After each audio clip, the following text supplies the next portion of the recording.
The object of today's game is to collect more points than your opponent before the playtime is up. As you do this, you'll become a master at multiplying by 2. All you need to play is a deck of cards. For this game, an ace means 1, a king means 12, a queen means 11, and a jack means 10.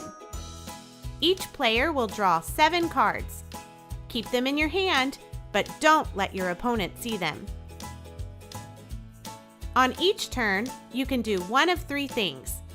You can set down a doubles match, you can discard a card and draw a new card, or you can go fish. Let's look at player 1's hand. Player 1 already has a match. For this turn, he is going to set down a doubles match. Since 3 times 2 equals 6, he can set down the 6 and the 3. Now it's player 2's turn.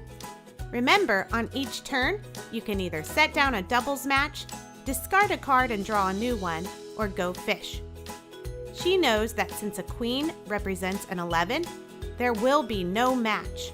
There aren't any cards that you can multiply by 2 to get an 11. And if she multiplied 11 by 2, she'd get 22, and there isn't a card for that either. So she is going to discard the queen and draw a new card for her turn. Now it's back to player 1. Remember, you can set down a match, discard a card, or go fish. He's hoping his opponent has a 3 because he has a 6, and 3 times 2 is 6. 3 and 6 are doubles.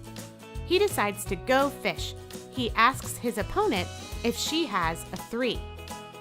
Since player 1's opponent does have a 3, she gives it to him and he adds it to his hand. He can't lay down the match though until his next turn, since you can only do one action on each turn. Now it's player 2's turn again. Remember, on each turn, you can either set down a match, discard a card, or go fish. She knows that since a jack represents a 10, she has a match. 5 times 2 is 10, so 5 and 10 are doubles. For this turn, she will set down a match. Now it's back to player 1. Remember, on each turn, you can set down a match, discard a card and draw a new one, or go fish. He is going to set down doubles for this turn. 3 times 2 is 6, so 3 and 6 are doubles. Let's look at one more play. Player 2 can set down a match, discard a card and draw a new one, or go fish. She decides to go fish. She asks player 1 if he has a 6. Since he doesn't, she just draws a new card from the pile and adds it to her hand. Keep playing in this same way until the first player is able to set down all their cards. This player is the winner. If you ever forget how to play the game, re-watch the video to remind you of the rules. Before you play, why don't you practice with some flashcards? This will help you make sure to play the game to the best of your ability. Are you ready? Get set, go!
How do you feel about multiplying by twos? If you feel like you got it down, go ahead and play the game. If you need a little more practice, just rewind it a bit and do the flashcards again. I bet you're going to do great. Have fun!